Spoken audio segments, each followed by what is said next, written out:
Assalamualaikum warahmatullahi wabarakatuh. Alhamdulillahirrabbilalamin. Pada kesempatan kali ini, kami dari kelompok 8 akan mempresentasikan hasil makalah kami yang bertemakan pertumbuhan dan perkembangan kerajaan Islam di Indonesia.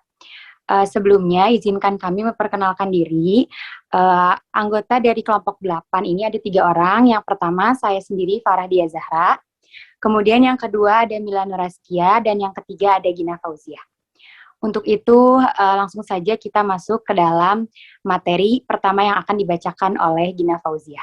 Mangga dipersilahkan.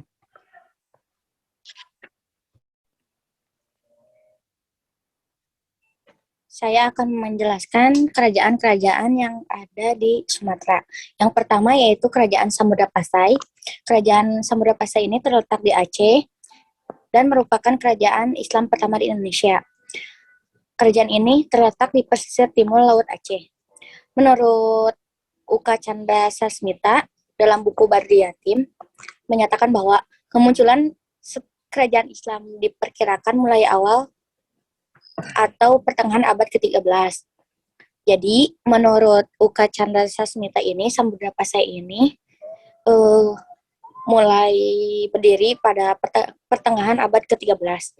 Yang kedua, menurut Ibnu Battuta, bahwa pada tahun 1267 telah berdiri kerajaan Islam, yaitu Kerajaan Samudra Pasai. Hal ini dibuktikan dengan adanya batu nisan makam Sultan Malik As-Saleh pada tahun 1297.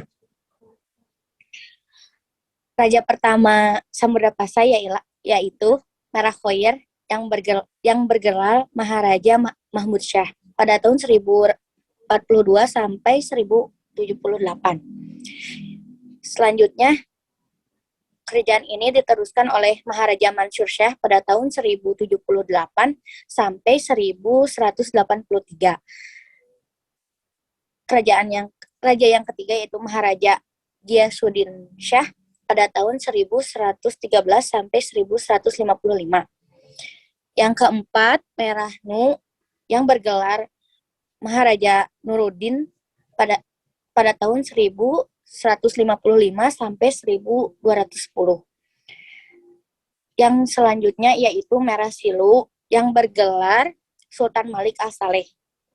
Sultan Malik Al-Saleh ini mendirikan dinasti kedua Kerajaan Samudra Pasai karena pada saat itu pada saat Raja Nuruddin itu Kerajaan Samudra Pasai mengalami kekacauan karena perebutan kekuasaan.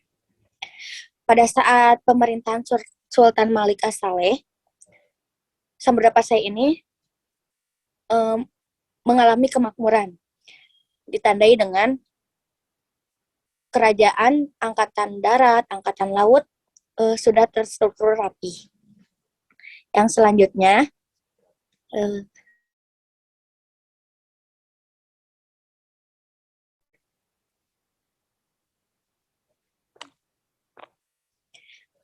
kerajaan Aceh ini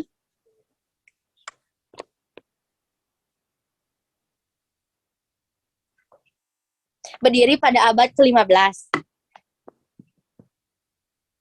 Wilayah kerajaan Aceh ini mencakup Banda Aceh dan Aceh Besar yang dipimpin oleh Ayah Ali Mugayatsah. Kerajaan-kerajaan kecil yang terdapat di Aceh dan pesisir timur Sumatera seperti Perlak, Pedir, Dayak, dan Aru sudah berada di bawah pengaruh kolonial Portugis. Peletak dasar kebesaran kerajaan Aceh adalah Sultan Alauddin Riayat Shah. Puncak kekuasaan kerajaan Aceh terletak pada masa pemerintahan Sultan Iskandar Muda pada tahun 1608 sampai 1637. Dalam sejarahnya, Aceh Darussalam ini mencapai kejayaan di masa Sultan Iskandar Muda. Pada masa ini, salah satu pusat perdagangan yang sangat ramai di Asia Tenggara. Kerajaan Aceh juga memiliki hubungan diplomatik dengan dinasti Utsmani di Turki, Inggris, dan Belanda. Yang ketiga, Kerajaan Pagaruyung atau Minangkabau.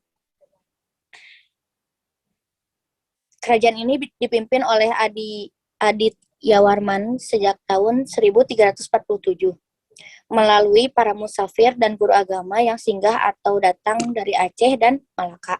Salah satu murid ulama Aceh yang terkenal yaitu Syekh Abdurrauf Singkil atau Tengku Syiah Kuala, yaitu Syekh Burhanuddin Ulakan adalah ulama yang dianggap pertama-tama menyebarkan agama Islam di Pagaruyung atau Minangkabau pada abad ke-17. Pepatah adat Minangkabau yang terkenal adalah adat Basandi Syarak, Syarak Basandi Kitabullah, yang artinya adat Minangkabau bersendikan pada agama Islam, sedangkan agama Islam bersendikan pada Al-Quran.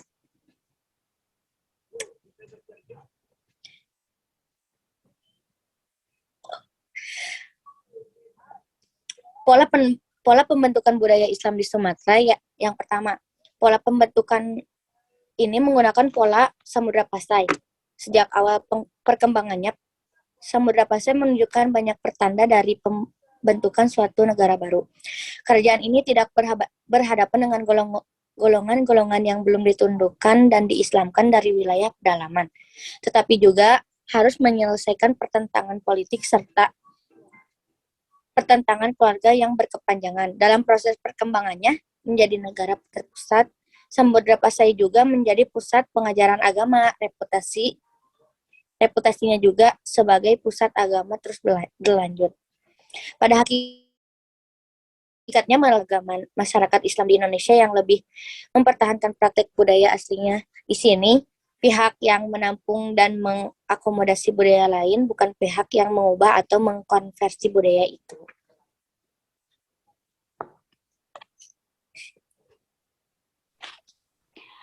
Baik, selanjutnya ada kerajaan-kerajaan Islam di Jawa. Yang pertama yaitu ada Kerajaan Demak. Kerajaan Demak merupakan kerajaan Islam pertama di Pulau Jawa.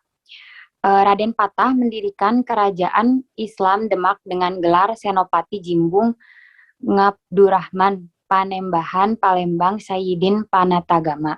Dalam masa pemerintahan Raden Patah, Demak berhasil dalam berbagai bidang. Di antaranya yaitu, pertama, perluasan dan pertahanan kerajaan, kedua, pengembangan Islam dan pengamalannya, serta penerapan musyawarah dan kerjasama antar ulama dan umara.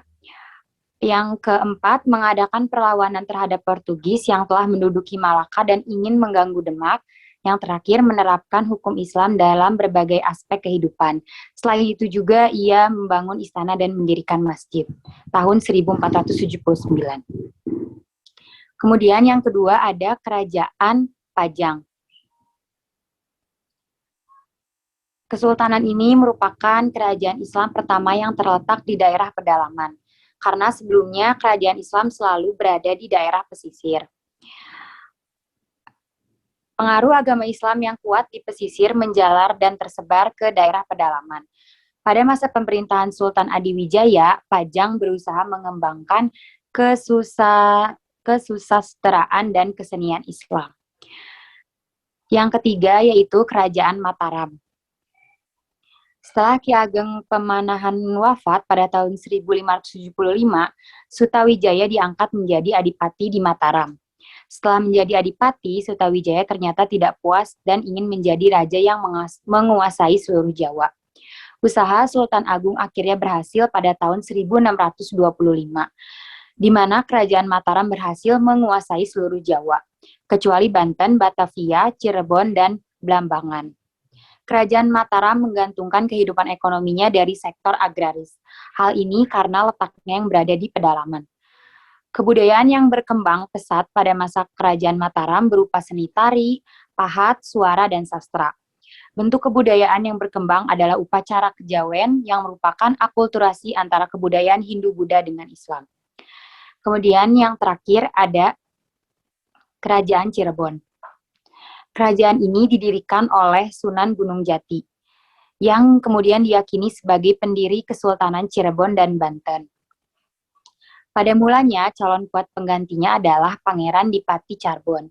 Tetapi Pangeran Adipati Charbon meninggal lebih dahulu pada tahun 1565. Kemudian, penambahan Girilaya memiliki 3 putra, yaitu Pangeran Murtawijaya, Pangeran Kartawijaya, dan Pangeran Wangsakerta. Pada penobatan ketiganya di tahun 1677, Kesultanan Cirebon terpecah menjadi 3, yakni yang pertama Pangeran Martawijaya atau Sultan Keraton Kasepuhan, yang kedua Pangeran Kartawijaya atau Sultan Kanoman, dan yang terakhir Pangeran Wangsakerta atau Panembahan Cirebon.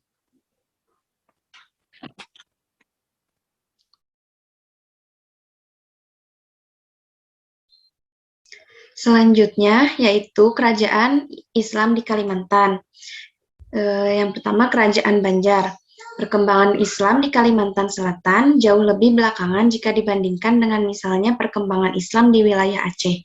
Pada tahap berikutnya, tepat pada tahun 1526 Masehi, berdiri pertama kali Kerajaan Islam Banjar dengan sultan pertamanya yaitu Sultan Samudra dengan gelar Sultan Syuryanullah. Pada tahap awal, wilayah kekuasaan Kerajaan Banjar meliputi daerah Sambas, Batanglawi, Sukadana, Kota Waringin, Sampit, daerah Medawi, dan Sambangan. Kekuasaan di Kesultanan Banjar setelah Pangeran Samudra, Sultan Suryanullah wafat digantikan oleh anaknya tertua bergelar Sultan Rahmatullah. Kemudian berturut-turut digantikan oleh garis keturunan sultan yaitu Sultan Hidayatullah, putra Sultan Rahmatullah, dan dilanjutkan oleh Sultan Mustainullah atau lebih dikenal dengan marhum Penambahan. Latar belakang adanya perkembangan Islam di Kerajaan Banjar ini yaitu pada awalnya di Kerajaan Banjar ini muncul krisis kepemimpinan. Di penghujung waktu berakhirnya Kerajaan Daha yang agama resminya Hindu. Pada saat itu terjadi peperangan antara Raden Samudra dengan Raden Tumenggung. Kemudian Raden Samudra meminta bantuan kepada Kerajaan Demak agar peperangan dapat dimenangi olehnya. Namun Kerajaan Demak memberikan syarat, yaitu jika Raden Samudra menang, maka Raden Samudra harus memeluk agama Islam. Akhirnya Raden Samudra pun menerima syarat tersebut, menyepakati syarat tersebut, dan kemenangan pun diraih olehnya. Setelah itu, Raden Samudra menepati janjinya untuk memeluk agama Islam. Pada tahap berikutnya, pada tahun 1526, seperti yang telah dikatakan tadi, Kerajaan Banjar ini pertama kali berdiri dengan sultan pertamanya yaitu Sultan Samudra. Kemudian ada Kerajaan Islam di Sulawesi. Untuk Kerajaan Islam di Sulawesi yaitu ada Kerajaan Goa Talo. Islam datang ke Sulawesi Selatan pada tahun 1605. Islam ketika pertama kali ditemui di Sulawesi Selatan bersifat damai tanpa kekerasan dan pintu istana pun dimulai dari raja, kemudian diturunkan kepada rakyat atau dikenal dengan istilah top down. Dengan raja pertamanya yaitu bernama Malingkang. Dan Mayori Karaeng Tumenanga Ribon Tobiraeng. Setelah itu, setelah memeluk agama Islam, raja ini kemudian memakai nama Islam dengan gelar Sultan Alauddin Awalul Islam. Peristiwa masuknya Islam ke Kerajaan Goa Talo ini pertama kali terjadi pada malam Jumat, tanggal 22 September tahun 1605 atau 9 Jumadil Awal 1014 Hijriah. Memasuki awal abad ke-20 sebagai implikasi dari proses islamisasi yang sudah berlangsung lama, maka bermuncullah sejumlah pusat pengkajian Islam di pedalaman Sulawesi Selatan. Nah, pada saat periode pertama perkembangan agama Islam di Sulawesi Selatan ini, proses islamisasinya ditandai dengan konversi keislaman para penguasa atau raja di daerah pesisir atau kota pelabuhan. Akselerasi proses permulaan islamisasi di Sulawesi Selatan ini sangat ditunjang dengan sistem pendekatan dan metode dakwah yang dilakukan oleh 3 mubalik dari Minangkabau, yaitu Datuk Ritiro, Datuk Patimang, dan Datuk Ribandang. Tiga pola pendekatan keislaman yang dilakukan oleh para ulama dalam proses islamisasi di Sulawesi Selatan yaitu terdapat penekanan pada aspek syariat, penekanan pada aspek akidah, dan penekanan pada aspek tasawuf. Dengan pendekatan ini, Islam yang berkembang di Sulawesi Selatan adalah Islam yang egaliter, toleran, terbuka terhadap akulturasi dan budaya setempat. Sekian dari saya, terima kasih.